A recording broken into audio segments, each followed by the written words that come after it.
اور حضور صلی اللہ علیہ وسلم نے ارشاد فرمایا کہ بخاری شریف کی روایت ہے، جو آدمی نشہ کرے، جو آدمی جس چیز سے بھی نشہ کرے، اس کی سزا اسلام میں ہے کہ اس کو 40 کوڑے لگائے جائیں، 40 کوڑے۔ تو حضور نے فرمایا اگر دوبارہ پھر سے کرے پھر 40 کوڑے لگاؤ، پھر تیسری بار پھر سے کرے تو پھر 40 کوڑے لگاؤ۔ اگر اس نے چوتھی بار پھر یہ کام کیا ہے، نشہ کیا ہے، تو فرمایا کہ اس کو قتل کر دو۔ کتنی بڑی سزا ہے اسلام میں نشے کی۔ آج ہمارے اکثر نوجوان نشے کے اندر مبتلا ہیں، اور جب نشہ ہو رہا ہے تو ان کو ماں باپ کا بھی خیال نہیں ہے، نہ ماں باپ کا خیال ہے، نہ بہنوں کا خیال ہے، نہ بھائیوں کا خیال ہے، نہ اپنی اولاد کا خیال ہے، نہ بیوی کا خیال ہے، بس نشے میں ڈوب رہے ہیں۔ اور نشہ کرنے والا آدمی تو بہت جلدی مر جاتا ہے، نہیں، جب نشہ کرتا ہے تو اس کی تمام چیزیں ختم ہو جاتی ہیں، جب تمام چیزیں ختم ہو جاتی ہیں تو بہت جلدی مر جاتا ہے دنیا سے۔ اگر کسی کو جلدی مرنا ہے تو انہیں نشہ کرے، جلدی مر جاتا۔ تو حضور نے فرمایا، اور نشہ کرنے والا جو آدمی ہے نا، وہ زنا کی طرف بھی ایک نہ ایک دن جائے گا، کیونکہ جب آدمی نشہ کرتا ہے تو اس کو معلوم نہیں ہوتا ہے میرے سامنے میری بہن کھڑی ہے، بیوی کھڑی، وہ ایک دن ایسا آتا ہے کہ بہن کو بیوی سمجھ لیتا ہے،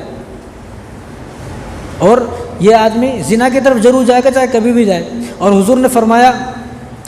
اگر کسی نے کسی نشہ کرنے والوں کو ایک لقمہ بھی کھلایا، یہ کھلانے کی بات ہے، دوسرا کوئی کھلائے، کسی نے اگر کسی نشہ کرنے والوں کو ایک لقمہ کھلایا، کسی شرابی کو، کسی نشیڑی کو ایک لقمہ کھلایا، تو اس کے ایک لقمہ کھلانے پر اس کی قبر میں ایک بچھو پیدا ہو جاتا ہے۔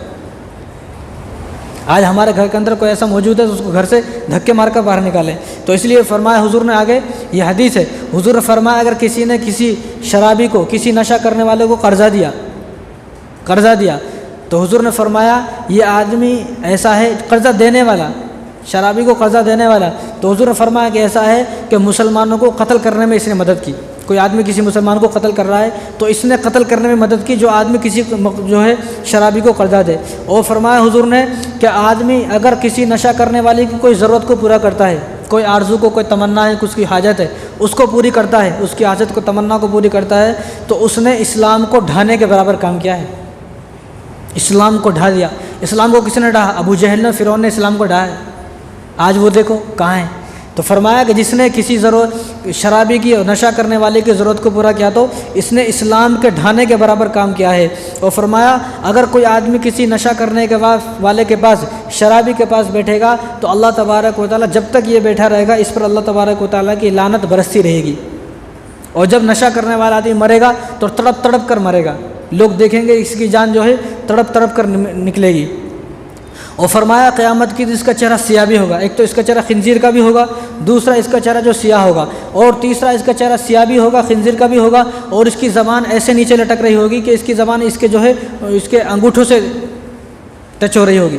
اس کی زبان اتنے نیچے باہر آ جائے گی کہ انگوٹھوں کو اس کی زبان ٹچ کر رہی ہوگی، اتنے نکل جائیں گی۔ تو ان سب چیزوں کے بعد آدمی جو ہے نشہ، ایسا تو نہیں بھائی ہم لوگ نشہ کر رہے ہیں ہمارے کو کو بتا رہے ہیں، بھائی آگے ایسی زندگی میں ایسا نہ ہو ہمارے ساتھ، یا ہمارا کوئی خاندان میں ہو، ہمارا کوئی دوست ہو، کوئی احباب ہو، ان کو سمجھا ان باتوں کو کہ نشہ کرنے والے کی کتنی بڑی سزا ہیں۔ اور حضور نے فرمایا کہ 10 آدمی، حضور نے فرمایا کہ جو نشے والے 10 آدمیوں پر اللہ تبارک و تعالیٰ کی لعنت برستی رہتی ہے۔ 10 آدمی کون؟ جو پی رہا ہے، جو پلا رہا ہے، جو کاروبار کر رہا ہے، جس کے لیے لے کے جا رہی ہیں، کس کے لیے جو ہے، اگر کوئی کسی کو راستہ بھی بتاتا ہے، کوئی آدمی اگر ہم یہاں ٹھہرے ہوئے ہم سے پوچھے بھائی یہاں شراب کی دکان کہاں ہے، تو ہم اگر اس کو بتا دیں کہ بھائی شراب کی دکان وہاں ہے، تو حضور نے فرمایا کہ اس آدمی پر بھی اللہ تبارک و تعالیٰ کی لعنت برستی رہتی ہے۔ 10 آدمی فرمائے حضور نے، 10 آدمی کہ اس کا کام کرنے والا، کاروبار کرنے والا، اس کے بارے میں لکھنے والا، راستے بتانے والا، جو بھی اس کے بارے میں کرتا ہے، ہر ایسے آدمی پر اللہ تبارک و تعالیٰ کی لعنت برستی رہتی ہے۔ اور حضور نے فرمایا، ترمذی شریف کی روایت ہے